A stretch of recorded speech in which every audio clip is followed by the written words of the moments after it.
stuffed it up a little bit, but it was all right. It's not bad. Well, there you have it. Yellow Roses. It's a very corny song. Indeed.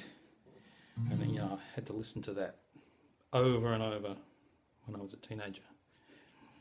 It's funny though, even though I sort of hated it then, when you play an instrument, you can enjoy playing songs that you wouldn't normally enjoy listening to, which is strange. I don't know why that is.